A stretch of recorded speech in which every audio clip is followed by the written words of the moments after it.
2013 and 14, and out of that I kind of developed a relationship with the Arts Office, so I kind of helped to run their literary programmes, and I'm kind of just helping out tonight with the event. The writers who've been reading tonight, accepting me actually, are all local writers from Roscommon who have won awards in the last few years. So they've either won the New Roscommon Writing Award, or they've received an award, a chapbook award or a mentoring award. So we're just giving those writers, local writers, an opportunity to participate in this. So I'm choosing High Ground because, one, I love McGahern stories. I probably like his stories more than I like his novels. Also I'm a short story writer. I've never written a novel, but I've written a lot of short stories. And I also run workshops, adult workshops and kiddies workshops, but adult workshops. I've actually workshopped this story a couple of times in my workshops, because for me it's a very complete story. It's also one you can do in a workshop because it's only about 3,000 words. So you can read the whole story in the workshop and then have a good conversation about it.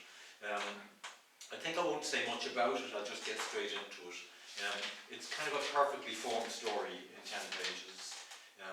The central character is, there's three characters. There's the narrator, who is kind of a McGahern look-alike, straight out of college with a teaching degree and not knowing what he's going to do, and probably going to go off maybe to the city and look for a job. Another character is a senator, a local senator who's made it good and who's kind of brash and arrogant and very confident and looking to the future. And then the third character is the old schoolmaster from the school that the narrator went to school in. And the schoolmaster's career is coming to an end, but he doesn't know how quickly it's coming to an end yet. And we discover at the beginning, near the beginning of the story, how quickly it is going to end, and how the narrator then is put in this dilemma, that, which you'll find out what the dilemma is, and how it gets a little bit more complicated, and how the reader's then mind is kind of changed as we go on. And we kind of see how the dilemma that the narrator is faced with begins to kind of soften in a second sense as we go by, but it's also complicated further when we see kind of the contrast between the old schoolmaster, the old world, and that kind of compassion and that kind of, and the harshness of the senator who's out. So it's kind of the modern against, it's kind of moving from the old to the new as well. So I hope you don't mind me reading the whole story, but I think it's nice because it's unusual to get a chance to hear a story. It should take about 20 minutes, and that's about all. It's called High Ground, and the title is High Ground, and the last two words in the story are High Ground. I let the boat drift on the river beneath the deep arch of the bridge, the keel scraping the gravel as it crossed the shallows, out from Walsh's, past the boathouse at the mouth, and out into the lake. It was only the slow going distance from the ring of reeds round the shore that told that the boat moved at all on the lake. More slowly still, the light was going down from the August evening. I was feeling leaden with tiredness, but did not want to sleep. I had gone on the river in order to be alone, the way one goes to a dark room. The Brothers' Building Fund dance had been held the night before. A big marquee had been set up in the grounds behind the monastery. Most of the people I had gone to school with were there, awkward in their new estate, and nearly all the brothers who had taught us: Joseph, Francis, Benedictus, Martin. They stood in a black line beneath the low canvas near the entrance and waited for their old pupils to go up to them. When they were alone, watching us dance, rapid comment passed up and down the line, and often Joseph and Martin doubled up, unable or unwilling to conceal laughter. But by midnight they had gone, and a night of a sort was ours, the fine dust from the floor rising into the perfume and sweat and hair oil as we danced in the thresh of the music. There was a full moon as I drove Una to her home in Arigna in the Borough Prefect, the whole wide water of Allen taking in the wonderful mysteriousness of the light. We sat in the car and kissed and talked, and morning was there before we noticed. After the harshness of growing up, a world of beauty, of love and beauty, of vague gardens and dresses and laughter, one woman in a gleaming distance seemed to be almost within reach. We would enter this world. We would make it true. I was home just before the house had risen, and lay on the bed and waited till everybody was up, then changed into old clothes. I was helping my father put up a new roof on the house. Because of the tiredness, I had to concentrate completely on the work, even then nearly losing my footing several times between the stripped beams, sometimes annoying my father by handing him the wrong lath or tool. But when evening came, the last thing I wanted was sleep. I wanted to be alone, to go over the night, to try to see clearly, which only meant turning again and again on the wheel of dreaming. Hi there, hi, do you hear me, young moron? The voice came with startling clarity over the water, was taken up by the fields across the lake, echoed back. Hi there, hi, do you hear me, young moron? I looked all round. The voice came from the road. I couldn't make out the figure at first, leaning in a broken gap of the wall above the lake. But when he called again, I knew it was Eddie Regan, Senator Regan. Hi there, young moron. Since the mountain can't come to Mohammed, Mohammed will have to come to the mountain. Go over here a minute. I want to have a word with you. I rode slowly, watching each oar splash slip from the boat in the mirror of water. I disliked him, having unconsciously perhaps picked up my people's dislike. He had come poor to the place, buying Lynch's small farm cheap, and soon afterwards the farmhouse burnt down. At once a bigger house was built with the insurance money closer to the road, though that in its turn was due to burn down too, to be replaced by the present mansion. The avenue of Lawson Cypress is now 7 years old. Soon he was buying up other small farms, but no one had ever seen him work with shovel or with spade. He always appeared immaculately dressed. It was as if he understood instinctively that it was only the shortest of steps from appearance to becoming. A man who works never makes any money. He has no time to see how the money is made, he was fond of boasting. He set up as an auctioneer. He entered politics. He married Kathleen Relihan, the eldest of old Paddy Relihan's daughters, the richest man in the area, chairman of the county council. Do you see those two girls? I'm going to marry one of those girls, he was reported to have remarked to a friend. Which one? Doesn't matter. They're both Paddy Relihan's daughters. And when Paddy retired, it was Regan, rather than any of his own sons, who succeeded Paddy in the council. Now that he had surpassed Paddy Relihan and become a senator, and it seemed only a matter of time before he was elected to the Dáil, he no longer joked about the owl effort of a fire, and was gravely concerned about the reluctance of insurance companies to grant cover for fire to dwelling houses in our part of the country. He had bulldozed the hazel and briar from the hills above the lake, and as I turned to see how close the boat had come to the wall, I could see behind him the white and black of his Frisians grazing between the electric fences on the far side of the receded hill. I let the boat turn so that I could place my hand on the stone, but the evening was so calm that it would have rested beneath the high wall without any hand. The senator had seated himself on the wall as I was rowing in, and his shoes hung 6 or 8 feet above the boat. It's not the first time I've had to congratulate you, though I'm too high up here to shake your hand. And what I'm certain of is that it won't be the last time either, he began. Thanks, you're very kind, I answered. Have you any idea where you'll go from here? No, I've applied for the grant. It depends on whether I get the grant or not. What'll you do if you get it? Go on, I suppose. Go a bit farther. What'll you do then? I don't know. Sooner or later, I suppose, I'll have to look for a job. That's the point I've been coming to. You're qualified to teach, aren't you? Yes, but I've only taught for a few months, before I got that chance to go to the university. You didn't like teaching? He asked sharply. No. I was careful. I didn't dislike. It was a job. I like that straightness.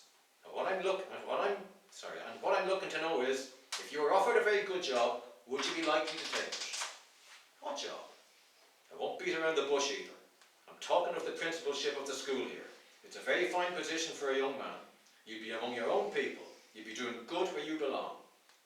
I hear you're interested in a very attractive young lady not 100 miles from here. If you decided to marry and settle down, I'm in a position to put other advantages your way. Master Leddy was the principal of the school. He had been the principal as long as I could remember. He had taught me, many before me. I had called to see him just 3 days before. The very idea of replacing him was shocking. And anyhow, I knew the politicians had nothing to do with the appointment of teachers. It was the priest who ran the school. What he was saying didn't even begin to make sense. But I'd been warned about his cunning and was wary. You must be Cotton. Isn't Master Letty the principal? He is now, but he won't be for long more. Not if I have anything to do with it. How? I asked very quietly in the face of the outburst. That need be no concern of yours. If you can give me your word that you'll take the job, I can promise you that the job is as good as yours. I can't do that. I can't follow anything right. Isn't it Canon Gallagher who appoints the teachers? Listen, there are many people who feel the same way as I do. If I go to the Canon in the name of all those people and say that you're willing to take the job is yours. Even if he didn't want it, he'd have no choice but to appoint you. Why should you want to do that for me? Say, even if it is possible. I was more curious now than alarmed. It's more than possible. It's bloody necessary. I'll be plain. I have 3 sons. They go to that school. They have nothing to fall back on but whatever education they get. And with the education they're getting at that school up there, all they'd be ever fit for is to dig ditches. Now, I've never dug ditches, but even at my age, I'd take off my coat and go down into a ditch rather than ever have to watch any of my sons dig. The whole school is a shambles. Someone described it lately as one big bear garden. What makes you think I'd be any better? You're young, you're qualified, you're ambitious. It's a very good job for someone of your age. I'd give you all the backing you'd want. You'd have every reason to make a go of it. With you there, I'd feel my children would still be in with a chance. In another year or 2, even that'll be gone. I don't see why you want my word at this stage, I said evasively, hoping to slip away from it all. I saw his face return to its natural look of shrewdness in what was left of the late summer light. If I go to the Canon now, it'll be just another complaint in a long line of complaints. If I can go to him and say that things can't be allowed to go on as they have been going, and we have a young man here from a good family, a local, more than qualified, who's willing to take the job, who has everyone's backing, it's a different proposition entirely.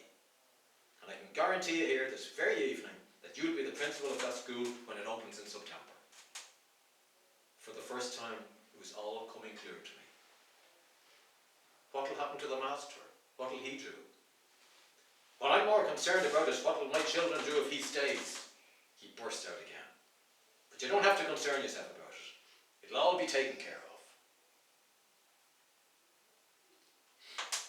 I'd called on the master 3 evenings before, walking beyond the village to the big ramshackle farmhouse.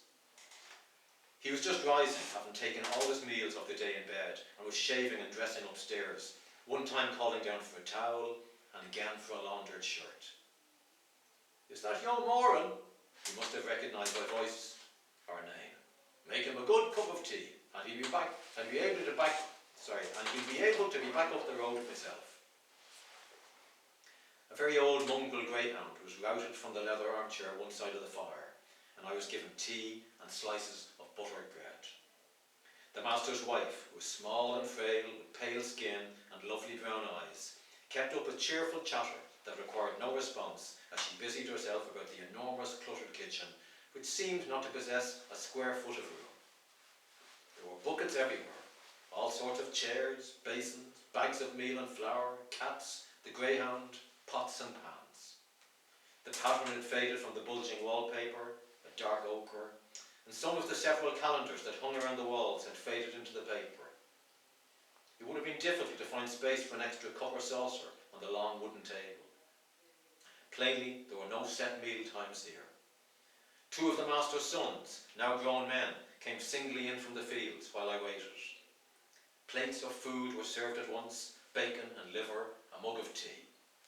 They took from the plate of bread already on the table, the butter, the sugar, the salt, the bottle of sauce. They spent no more than a few minutes over the meal, blessing themselves at its end, leaving as suddenly as they'd entered, smiling and nodding in a friendly way in my direction, but making little attempt at conversation. Though Gerald did ask, before he reached for his hat, a hat I recognised as having belonged to the master back in my school days, a brown hat with a blue teal's feather and a small hole burned in its side. Well, how are things getting along in the big smoke? The whole effect was of a garden and orchard gone completely wild, but happily.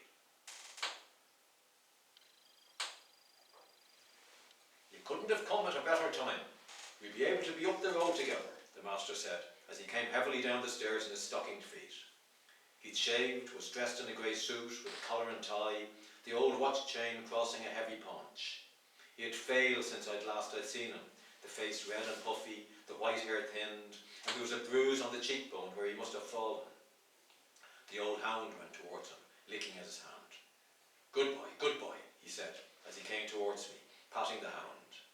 As soon as we shook hands, he slipped his feet into shoes which had stood beside the leather chair. He did not bend or sit, and as he talked I saw the small bird-like woman at his feet tying up the laces.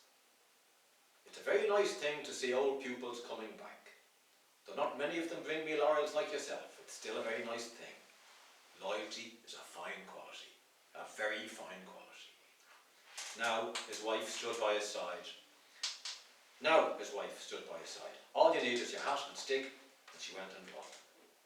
Thank you indeed. I don't know what I'd do but for my dear wife, he said. Do you hear him now? He was never stuck for the charm. Off at you now before you get the back of me hand, she bantered, and called as we went slowly towards the gate. Do you want me to send any of the boys up for you? No, not unless they have some business of their own to attend to in the village. No, he said gravely, turning very slowly. He spoke the whole way on the slow walk to the village. All the time he seemed to lag behind my snail's pace, sometimes standing because he was out of breath, tapping at the road with a cane.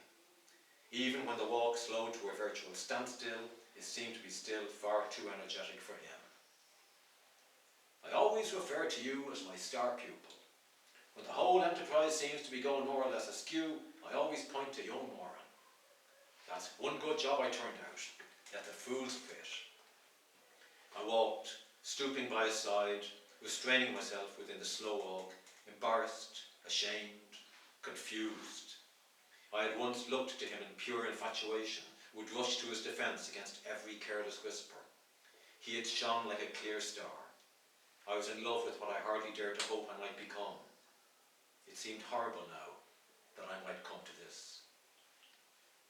None of my own family were clever, he confided. It was a great disappointment, and yet they may well be happier for it. Life is an extraordinary thing, a very great mystery, wonderful, shocking thing. Each halting speech seemed to lead in some haphazard way into the next. Now that you're coming out into the world, you'll have to be constantly on your guard. You'll have to be on your guard, first of all, against intellectual pride. That's the worst sin, the sin of Satan. And always be kind to women. Help them. Women are weak. They'll be attracted to you. I had to smile ruefully, never having noticed much of a stampede in my direction. There was this girl I left home from a dance once, he continued. And as we were getting closer to our house, I noticed her growing steadily more amorous, until I had to say, none of that now, girl.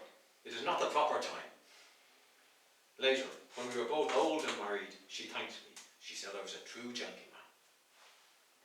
The short walk seemed to take a deep age, but once outside Ryan's door, he took quick leave of me. I won't invite you inside. Though I set poor enough of an example, I want to bring no one with me. I say to all my pupils, beware of the high stool. The downward slope from the high stool is longer and steeper than from the top of Everest. God bless and guard you, young Moran. Come and see me again before you head back to the city. And with that he left me. I stood facing the opaque glass of the door, the small print of the notice above it. 7 days licensed to sell wine, beer, spirits. How can he know what he knows and still do what he does? I say to the sudden silence before turning away. Do you mean the master will be out on the road then?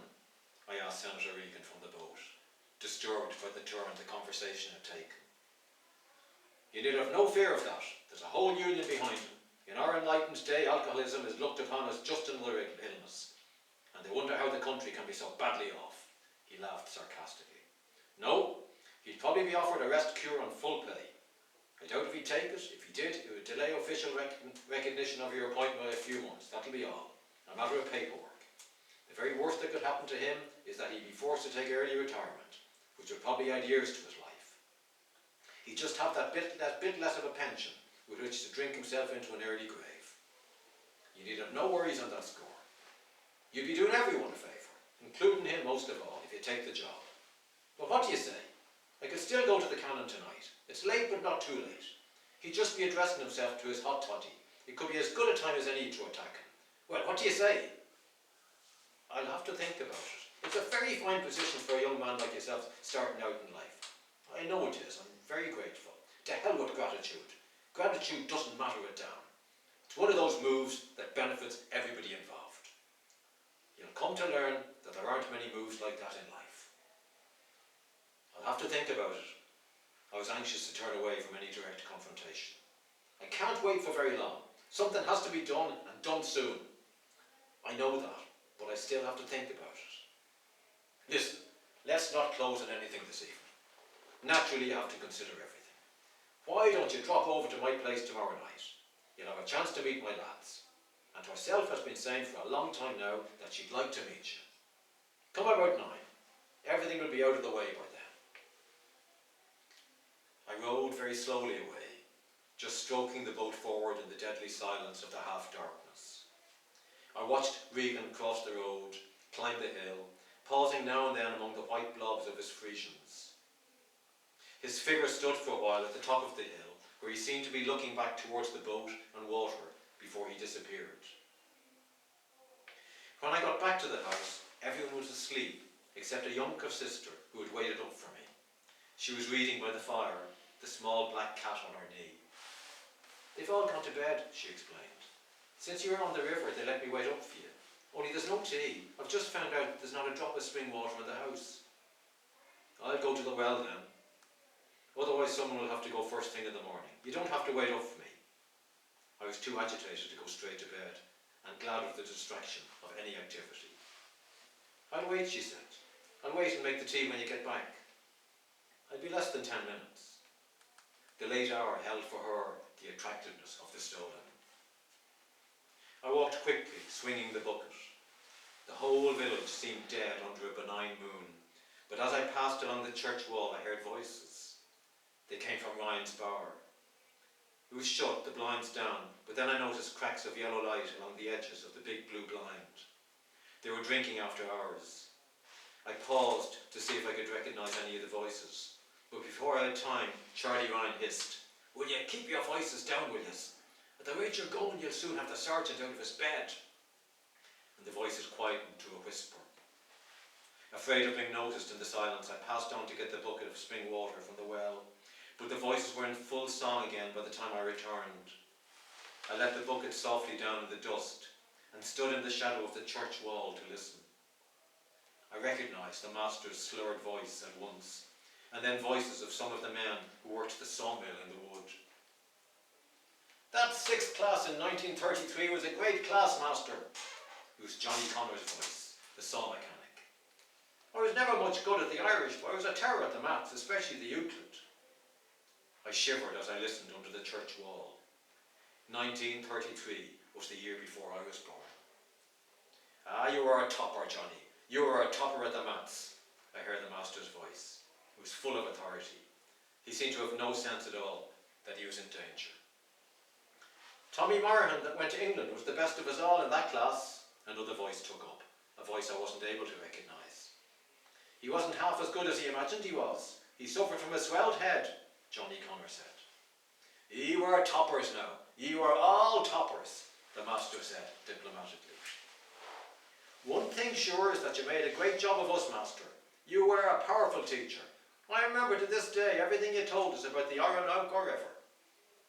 It was no trouble. Ye had the brains. There are people in this part of the country digging ditches who could have been engineers or doctors or judges or philosophers had they been given the opportunity. But the opportunity was lacking. That was all that was lacking." The master spoke again with great authority. "The same again all round, Charlie," a voice ordered, "and a large brandy for the master." "Still, we kept sailing, didn't we, master? That's the main thing, we kept sailing." "Ah, ye had the brains. The people in this part of the country had powerful brains." "If you had to pick one thing, master, what would you put those brains down to?" "Will you hush now? The sergeant wouldn't even have to be passing outside to hear yous. Soon you'll be hearing yous down in the barracks," Charlie hissed. There was a lull again in the voices, in which a coin fell and seemed to roll across the floor.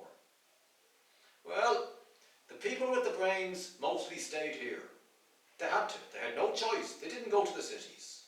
So the brains was passed on to the next generation. Then there's the trees. There's the water. And we're very high up here. We're practically at the source of the Shannon. If I had to pick on one thing more than another, I'd put it down to that. I'd attribute it to the high ground.